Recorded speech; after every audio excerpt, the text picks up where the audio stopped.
Let us try to derive this formula. Some of you may already know it.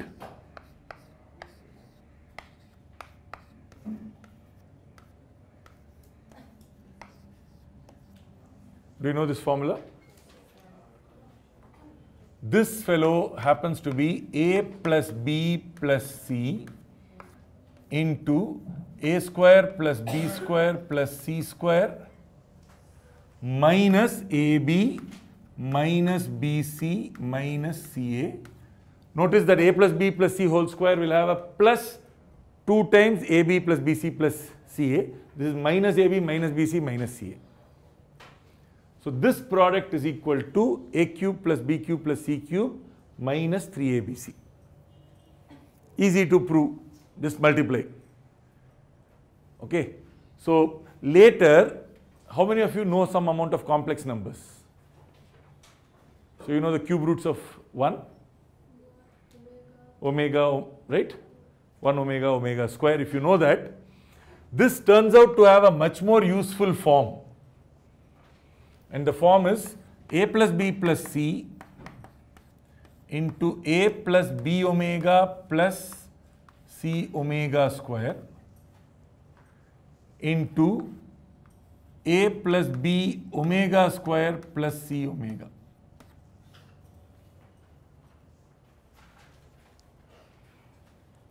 Now this form is, this basically product is equal to that product.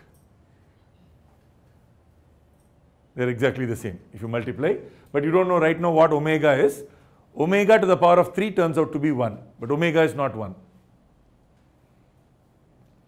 Okay, so you can derive it.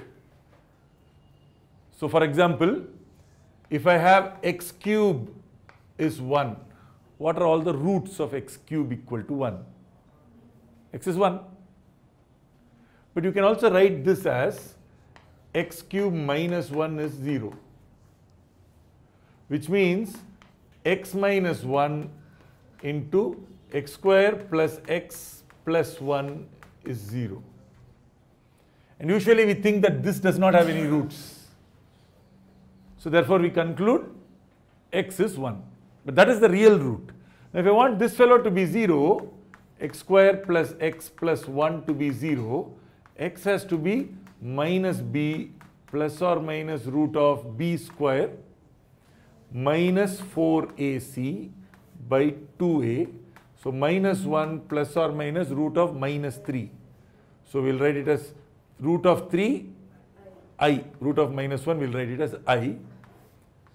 Now this fellow is called omega. Now which of the two fellows are called omega? Because you can have a plus, you can have a minus. It doesn't matter.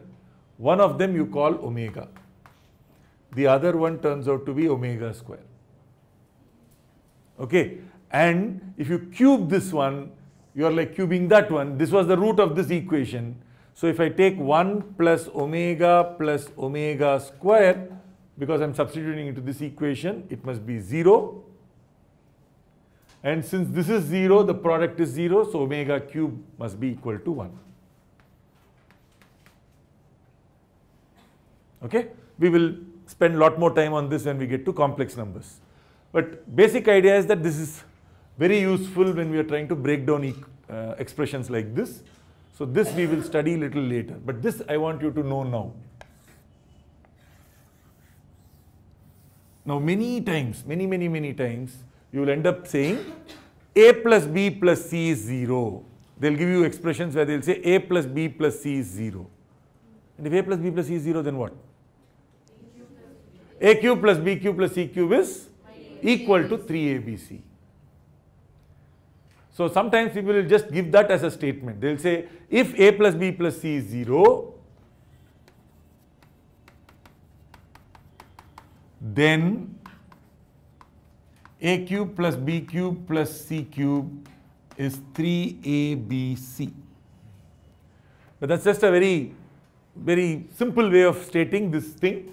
This is saying much more.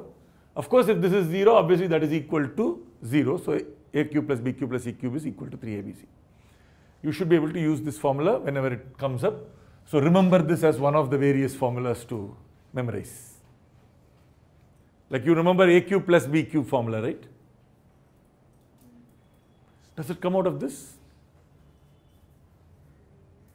Yes. Put c is 0. So this is gone. That's gone.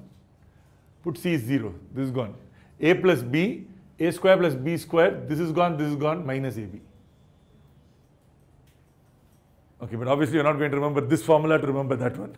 I know that you know it already. Okay, but this turns out to be quite a useful formula. Do you want me to expand this and show? No, right? A square will give me a cube. Then this will give me a b square. But then b multiplied with this fellow will also give you minus ab square. And then similarly you will have a c multiplied. So if you take a and c square, you will have ac square. But then if you take c multiplied by this one, you will get, sorry, which one? Yeah, here, ac minus ac square, right? Yeah, c multiplied with this will give you minus ac square. So finally you will see everything cancels out. The only things that will stay will be the one there ab multiplies c, which will give you minus abc, that's the minus 3abc, and a cube plus b cube plus c cube. How do you think of this in an exam if you don't already know it? You can't. Okay, so unless you know it, you can't use it. So how did somebody think of it? There are lots of mathematical geniuses, various points. Somebody might have thought of it, or they might have been playing around and suddenly realized it nicely works. Or they may have thought about the fact that a cube plus b cube has this nice expansion,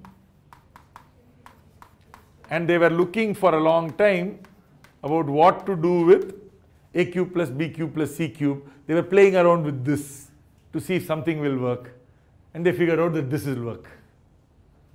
Okay, but this doesn't work with, see, so therefore what happens is, because people know this, many people think that a cube plus b cube plus c cube is a plus b plus c plus a square plus b square plus c square minus ab minus bc minus ca. Unfortunately, that is not correct. This is wrong. Okay, the internet is full of this. Many people stating this as if this is the correct statement. This is not the correct statement. So probably somebody tried to generalize this. So it would have been nice if this was the answer, right? But it is not. Okay, so in fact people ask you questions like this. Sometimes if you just search and you will find a plus b plus c is 0, prove a cube plus b cube plus c cube is 0. It's not true. Okay, so a plus b plus c into this gives you that is not true. So this into this gives you a cube plus b cube plus c cube minus 3abc. That is what is correct. This looks like the generalization of that. It is. But the answer is just not a cube plus b cube plus c cube. Okay.